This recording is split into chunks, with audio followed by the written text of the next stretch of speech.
કાયદેસર સંબંધના પગલે પત્નીની હત્યા કરનાર પતિ સહિત 2 લોકોની ધરપકડ કરવામાં આવી છે। હત્યામાં પતિએ પ્રેમિકાના સાળાને સાથે રાખ્યો અને બંનેને મળી અને મંજુલાબેન ઠાકોરની હત્યા કરી હતી। હારીજ તાલુકાના ગોવના ગામમાં રહેતા સક્તાજી ઠાકોર નામના શખ્સને 3 બાળકો છે, જેમાં 2 બાળકોને લગ્ન પર પણ કરાવી દીધા અને એક દીકરીની સગાઈ પણ કરી નાખી। તેમ છતાં છેલ્લા 1.5 વર્ષથી અન્ય કોઈ મહિલા સાથે અનૈતિક સંબંધો ચાલી રહ્યા હતા।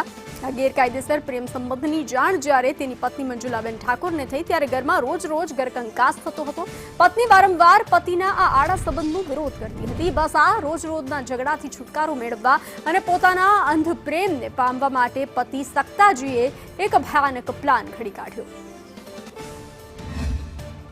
જ્યારે સક્તાભાઈ એમની પત્ની સાથે પાટણથી પરત આવી રહ્યા હતા ત્યારે ચંદ્રુમણા કેનાલ પાસે કિશનભાઈ પહેલેથી જ હાજર હતા અને એમને રોક્યા હતા। કિશનભાઈએ સક્તાભાઈને રોકતા ઇકો ગાડીમાંથી બંને પતિ પત્ની બહાર આવ્યા હતા અને અચાનક જ કિશનભાઈએ મંજુબેનને કેનાલમાં ધક્કો મારી દીધો હતો અને ત્યારબાદ કિશનભાઈ ત્યાંથી નીકળી ગયા હતા। હાલ આ કામના જે બંને આરોપી છે સક્તાભાઈ અને કિશનભાઈ બંને પોલીસની કસ્ટડીમાં છે। પોલીસે આ ગુનાની વધુ તપાસ માટે રિમાન્ડની માંગણી કરતા નામદાર કોર્ટે પોલીસને 2 દિવસના રિમાન્ડ આપેલા છે।